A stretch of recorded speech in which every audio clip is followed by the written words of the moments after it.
Hello there, my name is Chelsea Seaburn. Welcome to the Smart Student channel, where today, for this week's short, I'm going to teach you how to cite and reference YouTube videos, including TED Talks as well, because even though you find them on YouTube, they are slightly different. But with no further ado, let's go ahead and get started.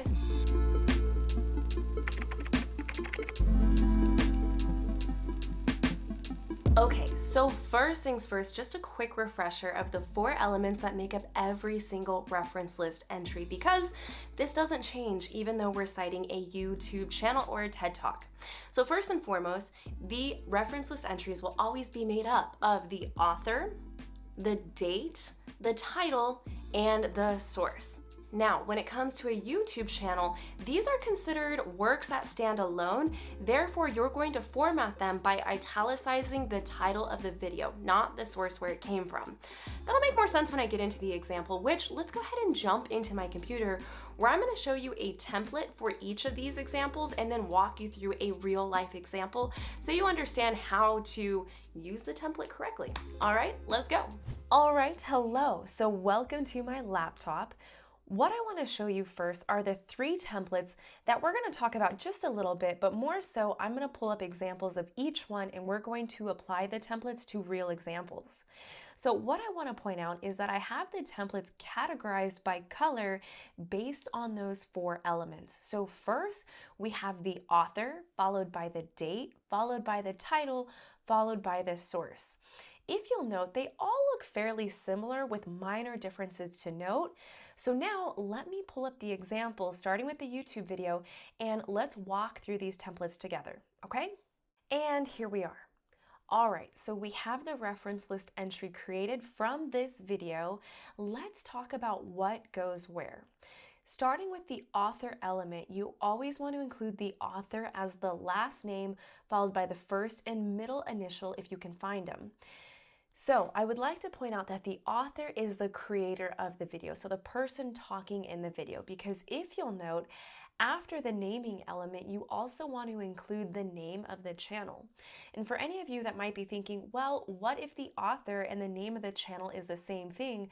Because quite frankly, that's fairly common on YouTube, where you'll have a creator who their name is also the name of their channel. Well, my channel is a great example of why APA wants you to decipher between the two, because my name is Chelsea Seaburn and my channel is Smart Student. So my name goes first, followed by Smart Student in square brackets, closing out the author element with a period. Next, you have the date. This is going to be the date the video was posted. And now I know that all YouTube videos show you the exact day that videos were posted, which is why you want to include the year followed by the month in the day precisely. Now, just like any other reference list entry, you're going to enclose the date element in parentheses and again, ending this element with a period like you see it is here. Next, you have the title element, and this is going to be the title of the video, which you can always find right here at the bottom of the video itself. Please note how the actual title of the video is an italicized font.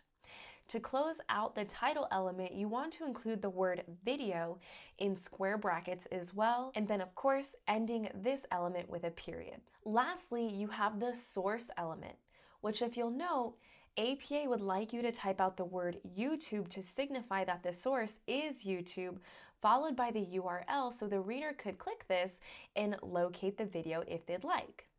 Now, underneath here are what the in-text citations would look like. This first one is what you would use if you were paraphrasing the information from the video. This one is what you would use as if you were directly quoting. So let's say at 4:55 in this video, you like what I said and you want to use those exact words in your paper, that would be considered a direct quote, in which you need to include the source locator, which as you can see here is a timestamp.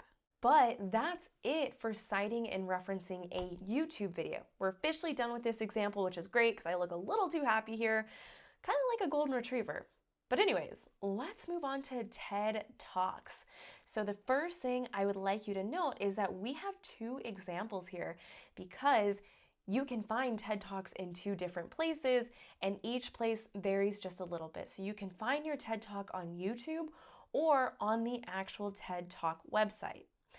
Before I go through each example, I would like to point out just those minor differences between the two, and they are really minor.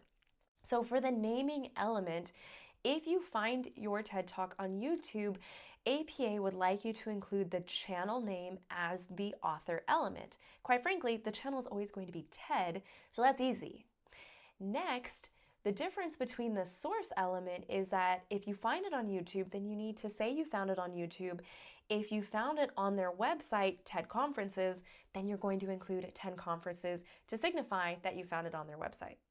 Okay, but otherwise, let's walk through this very quickly. So here's the example. We have the naming elephant. We have the naming element is TED, like you see it is here, ending it with a period. Next, the date element looks exactly like the previous YouTube example because you can see the exact date this was posted. Therefore, that's what you should include in the reference list entry. Next, you have the title element. And in the template, it calls for the talk title, which quite frankly, if you found the talk on YouTube, the talk title is usually going to be the title of the video. As you can see, that's what it's listed as here. Please note how you need to include that in italicized font.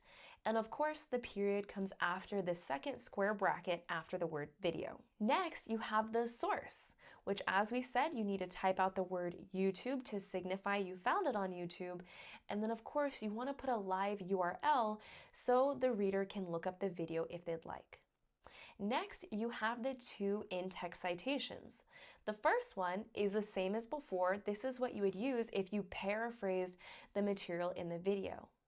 The second one is for a direct quote, which, if you remember, that's if you want to use the words that she's saying in the video verbatim. So let's say at 5:26, you really like what she had to say, so that's what you would include in here. I put 24, but there we go. We're accurate now, 5:26. So that's what you would use as if this were a direct quote. But let's go ahead and move on to the last example, and this is if you found the TED Talk off their website.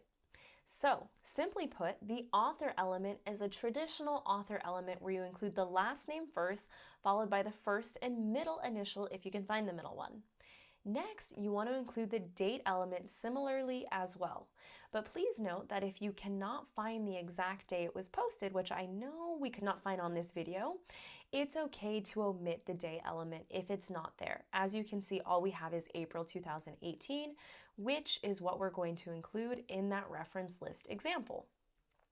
Next, you want to include the talk title followed by the word video in square brackets, just as before. The talk title is right here, so that's what we're going to include in the italicized font. Lastly, you want to include TED Conferences to start the source, and then of course include that live URL so the reader can look up exactly where you found this information. In this case, it would be on their TED Conferences website. Please note how the in-text citation for paraphrase material and a direct quote looks exactly like the previous two examples, in that you want to use a timestamp if it's a direct quote. Otherwise, everything stays the same as if this were a traditional source you were trying to reference. All right, what do you think? Horrible? Not too bad? You learned a lot? You enjoyed this video? Whatever the case may be, thanks for sticking this through. As always, all I care about is that you learned what you needed to learn. And so if that's the case, be sure to give this video a big thumbs up, share it with your friends, and of course, subscribe to this channel for more videos like this every week. Thanks, guys.